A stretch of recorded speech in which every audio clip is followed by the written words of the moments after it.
Hello, and thank you for visiting the MSW to Initial Licensure as a School Social Worker, School Adjustment Counselor component of the Massachusetts Educator Licensure Series, often referred to as MELS.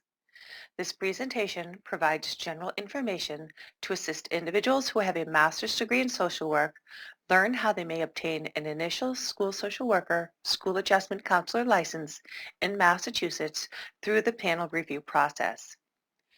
Throughout this presentation, there will be references to finding additional information such as guides, forms, and other websites. You can find links to these resources within the overview located directly beneath this video.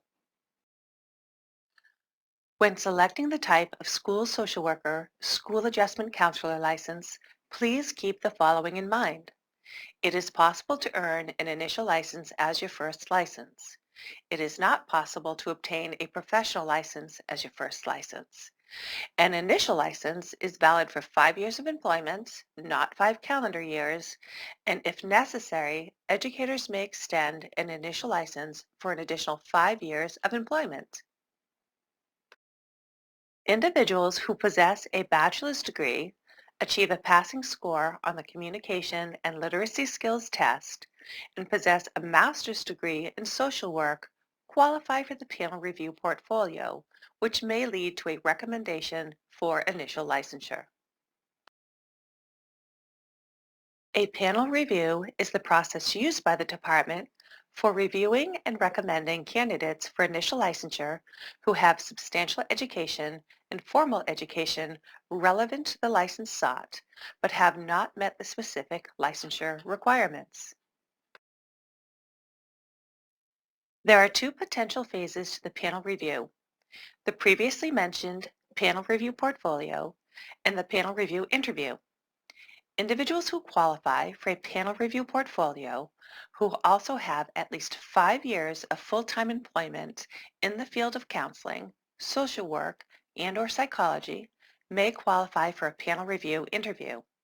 The next few slides will cover the panel review portfolio. We will cover the panel review interview later in this presentation.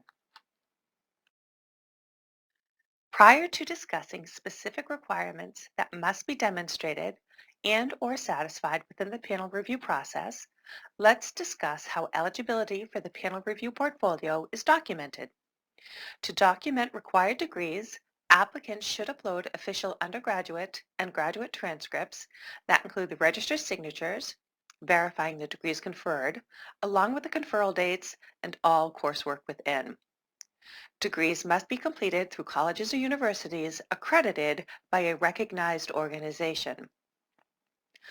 Applicants who earn degrees outside of the United States through colleges or universities not accredited by a recognized organization should upload a degree equivalency report obtained from a nationally recognized agency. Statute requires a bachelor's degree. Therefore, applicants with graduate degrees still must submit verification of a bachelor's degree. As for the communication and literacy skills test, the testing company reports results automatically to the Office of Educator Licensure.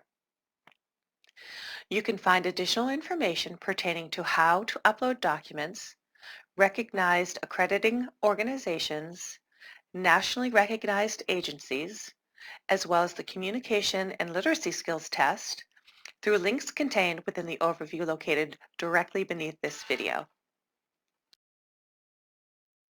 Once evaluators verify that an applicant has successfully documented eligibility for the panel review portfolio process, they measure the applicant's compliance with two options.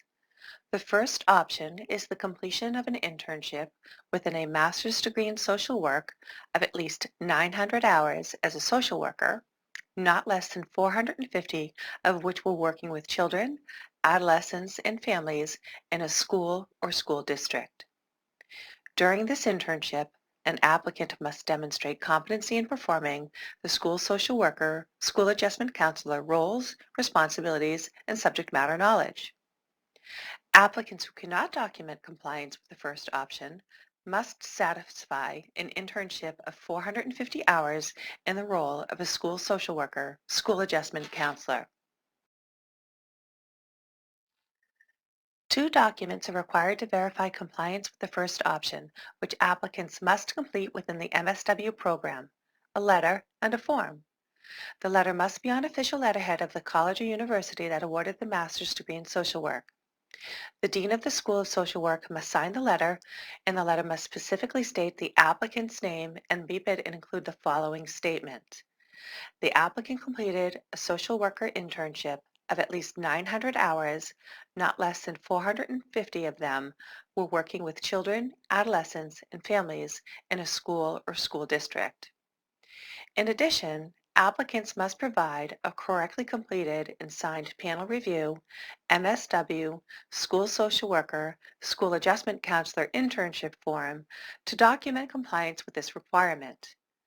You can find this form through the link contained within the overview located directly beneath this video. Applicants who have not satisfied the option within their MSW program must satisfy an internship in the role of a school social worker, school adjustment counselor. The 450-hour internship may be satisfied in three ways: verification of completion of the 450-hour internship, employment in the role of the license, or a combination of employment and the completion of an internship of less than 450 hours. Now is a good time to cover how applicants may have the required number of hours for this internship reduced. Each year of full-time employment in the role of a school social worker and/or school adjustment counselor may reduce the hours required for the internship by 100 hours.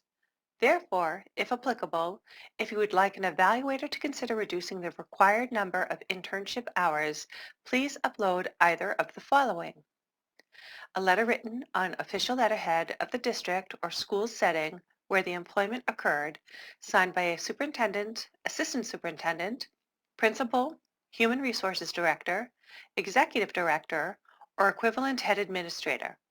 The letter should state the specific role and dates of your employment.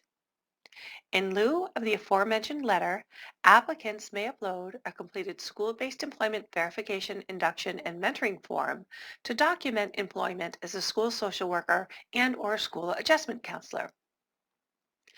If any of the employment was less than full-time, then the letter or form should include the full-time equivalency for each pertinent time period. You can find the school-based employment verification, induction, and mentoring form through the links contained within the overview located directly beneath this video. Applicants should document their required internship through uploading a letter on official school letterhead signed by the superintendent or a similar position in a non-public educational setting that complies with and includes all information noted on this slide.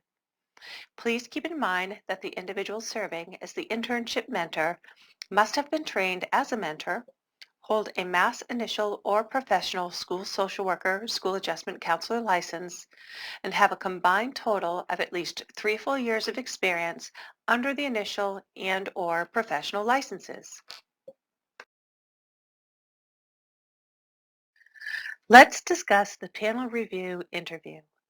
Individuals who have at least 5 years of full-time employment in the field of counseling, social work, and/or psychology may qualify for a panel review interview. Such individuals must go through the panel review portfolio process prior to being eligible for this interview and are encouraged to document as many portfolio panel review requirements already satisfied or partially satisfied prior to the panel review interview. Eligible applicants receive additional information regarding the panel review interview during the portfolio panel review process.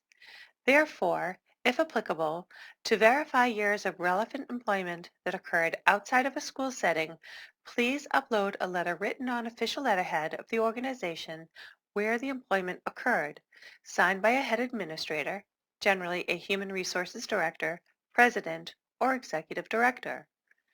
The letter should state the specific role and dates of your employment. To verify relevant employment that occurred in a school setting, you may upload a letter written on official letterhead of the district or school setting where the employment occurred, signed by a superintendent, assistant superintendent, principal, Human Resources Director, Executive Director, or equivalent head administrator. The letter should state the specific role and dates of your employment. In lieu of the aforementioned letter, applicants may upload a completed school-based employment verification, induction, and mentoring form to document relevant employment. If any of your employment was less than full-time, then the letter or form should indicate the full-time equivalency for each pertinent time period. Remember, licensure candidates must have at least 5 years of full-time relevant employment to be eligible for panel review interview consideration. Please keep the following in mind. An initial license is valid for 5 years of employment. In addition, applicants who have not satisfied requirements to advance to professional licensure may extend an initial license for an additional 5 years of employment. The extension requires verification that you either have been employed for 5 years under the initial license or are in the 5th year of employment, and submission of a letter or form stating that you plan to complete the requirements for professional licensure. Educators employed under an initial license for 5 years have a professional responsibility to extend the initial license or advance the initial license to a professional license before starting their next year of employment in the role of the license in a public school or other setting where possession of the valid license is required by Massachusetts law. Thank you for taking the time to learn more about educator licensure in Massachusetts. Thank you also for being an educator or aspiring to become one. Your efforts are commendable and greatly appreciated. We hope this component of MELS has been helpful. Please visit other components of the series for additional information about educator licensure. If you have any questions or concerns, please do not hesitate to call the Licensure Call Center at 781-338-6600 or stop by and visit us in person at our walk-in service counter at 75 Pleasant Street, Malden, Mass.